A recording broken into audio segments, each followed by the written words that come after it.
Okay folks, so first I'm gonna apologize because the order of all this is gonna be all jacked up, because in the middle of putting this on I didn't realize there weren't any tutorials on YouTube on how to put a dash cam in a 2017 RX350. In fact, I didn't see any that were really after the 2015 model. So I'm going to show you guys what I did. You're going to see the clips in like chunks. I apologize again, I didn't plan on even making the video, so you're going to get my best effort, but hopefully I showed you some of the little things I learned. I'm going to give you all this up front, and then you can just watch and fast forward. I'm going to give you some of my make or breaks real quick. Again, this is on a 2017 Lexus RX350 F Sport, and I chose this Vantrue dash cam.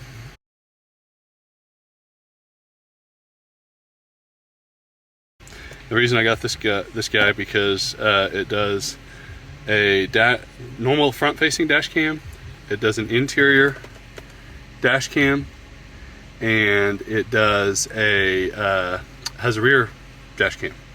So you're recording 3 different cameras at the same time: interior, in front of you, and then a rear. That way we can capture everything just in case something bad ever happens. We've got all the feeds. Also, this guy holds up to 256 gig memory card. So a lot of them are capped out at 32. A lot of the old models were. Now we can get bigger memory cards. So this will hold 256 gigs, which is a lot of driving. But with 3 cameras, probably fills up. So anyways, that's why I got this. It was reasonably priced. Records 1080p. So anyways, this is what we're working with. The other thing that I had to buy, you gotta buy your fuse taps.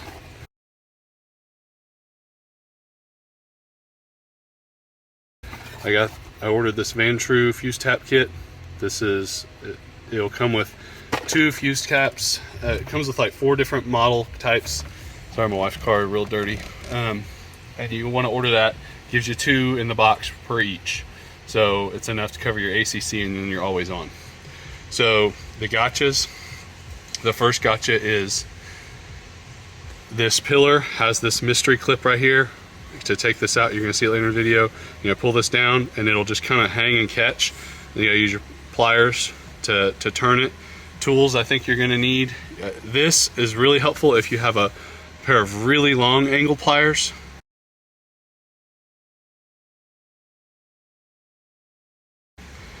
A pair of long pliers helps, but you're going to need some needle nose. I mean, when I'm talking about pliers, I'm talking about needle nose. You're really going to need either way, any of that. Some soft pry bars are good. You're going to need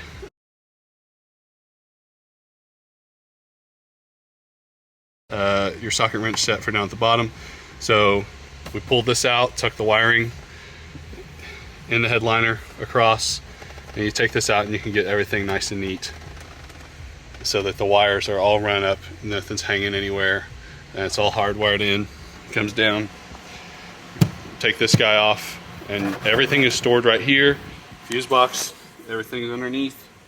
You can't see I put that bottom plate back on, but it's all sitting tucked under there, nice and safe, and you can't see anything, nothing's hanging. We use the fuse. You got to take your fuse box cover off, just keep it in your glove box. And here it is. We used the fogs, and then we used, that was for our always on, and then for our accessory power outlet. So the 7.5 for the always on, the 15 for the accessory tap. Grounds. My ground screw is sitting behind here. This guy, which holds, there's 2 of these screws to hold that up. 1, 2, second one's right there. And then as we get out, you're gonna have to pull this weather stripping down to get the stuff tucked, not only to get this pillar out, to get this thing off, but also to get things tucked in the back, to get things moved to the back. And so you're gonna come back here, and then here's your backup camera. So you got this slat, it's coming right off the top. as sexy as it's going to look, but you got plenty of slack so that, and the gear on this is getting noisy, but it will easily pick up so that it's right there. So it's nice and clean. Everything's clean. It's going to get a good recording of what's behind us. And so I hope that if anyone else had the hiccups, just kind of flip through and watch real quick. I'll see if I can do the whole timestamp thing. I've never tried that in a YouTube video, but I hope this helps. Take care. Okay, now I'm going to show you. So under here is the fuse box. Hold on, flashlight. So there's your fuse box, right? So the wire's coming out. What we did is oh, sorry, knelt down here. Here's our wire harness. This has a little controller in it that is going up. We're going to tuck this away in here. Wires coming down, going down to the floor into the fuse box. It's going to come out here to right here. You have your ACC and your always on. Hold on, sorry. There we go. Okay, you have your ACC and your always on. Your ACC is yellow. So this unit that I got is just this Van True hardwire kit. And it has all the different kinds of, has 4 or 5 different types of fuses, depending on the car that you have, vehicle you have. And so I do recommend, once you figure out what fuse you need, you go ahead and tape these ends because they come apart pretty easy. So give them some extra strength. That way when you're feeding things through, you tape these together and they don't come apart. Remember, before you start putting your car together, always test it. So I tested this and made sure my dash cam worked before I started cable management and everything like that. So what we're going to do is we're going to put this. So here's the fuse box diagram. It's upside down. So I went with, for the ACC, we went with fog lights. They're always on. And for the accessories unit, we went with the power outlet, this 15-amp power outlet right here on the right above my thumb. So I'm trying to not let the light shine so you can see. For the always on, went with fog lights, 7.5 amp up there. So both, the reason being is neither is mission critical. I don't want to cause anything that's going to interfere with computers, driving, something safety wise. So fog lights, if we jack with those, it's not a big deal. And then obviously the power plug is an accessory anyway. So that's easily done, and we're not smokers, so it's not going to matter. So this is what I'm choosing to go with. Got my fuses in, pulled the fuses out of the fuse box, put them into here. I'm going to stick them in real quick and tidy it up just a little bit, and then I'll show you the next video. All right, so here's what we look like. There's our 2 fuse taps put in, coming up. Wires tucked away. Wires won't be rattling, making any noise. And then the ground is going to go into this. I've got it already set in there. It's just going to sit in here, tied into the chassis, which is easily accessible, you know. But it's going to be right here, and that's what screws this bottom plate in. This little protector for the bottom. So this little guy, when I get those 2 screws in, we'll cover that up. We'll tighten that ground in, and then we will be done. Here's the side, the cable management, everything's sitting right in here. It's all taped. Nothing's gonna rattle. Nothing's gonna rub. And what's great about this idea is this little unit has a selector switch on it that allows you to set your threshold for when you want your camera to kick off based upon your battery power. Well, of all this disassembly, this little side unit right here, this little piece right here is the easiest to get off.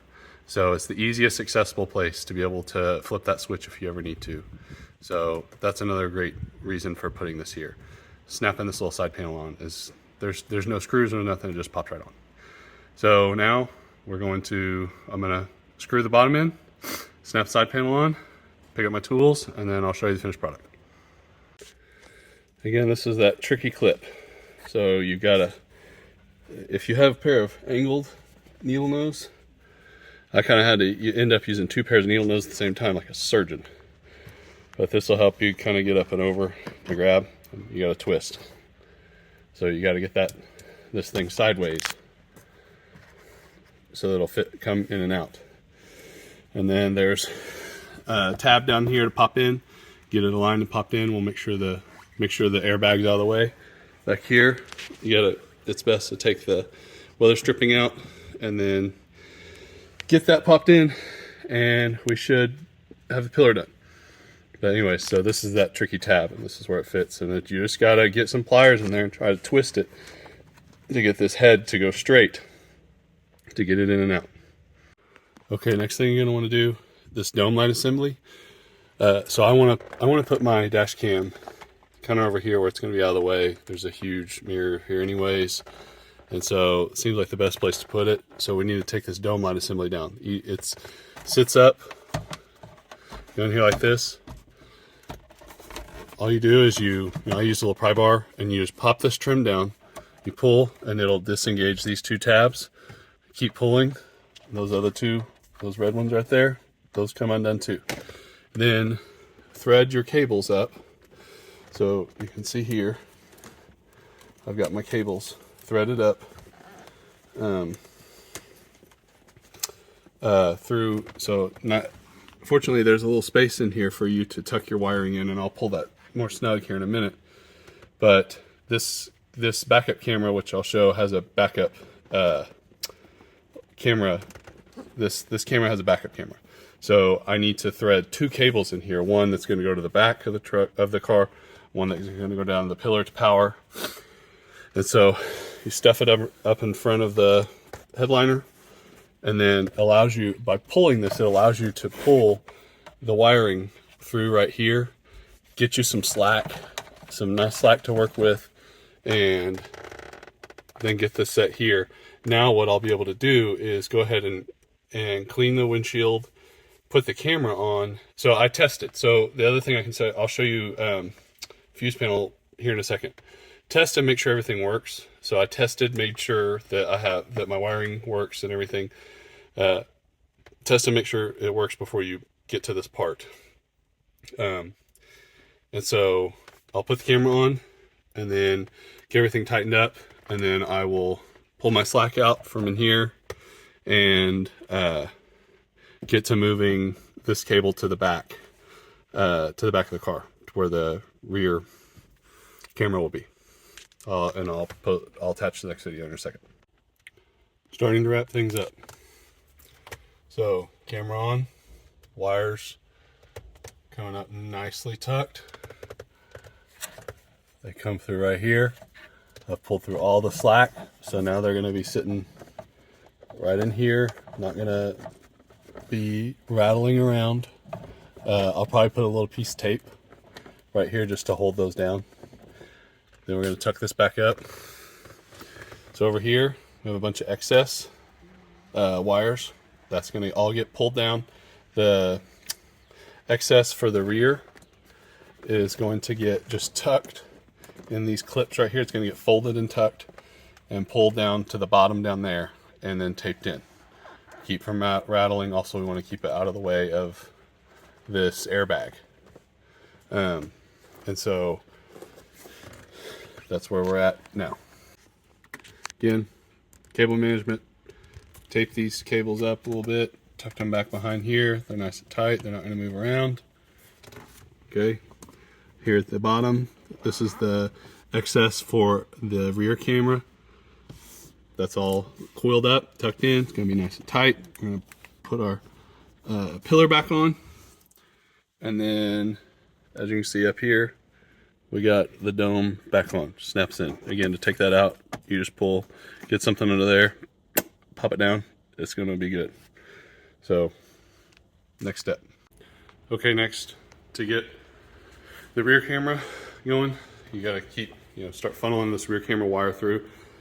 It's so flimsy, the USB is so flimsy that it won't thread through. So what I did, I grabbed just something that's thicker and threaded it through that I could push and keep some tension on in this gap. Use my needle nose pliers, pull that wire through. I'm going to tape the USB to the end of this network cable, and that will help me get that through that little gap. Okay, wait till the next video.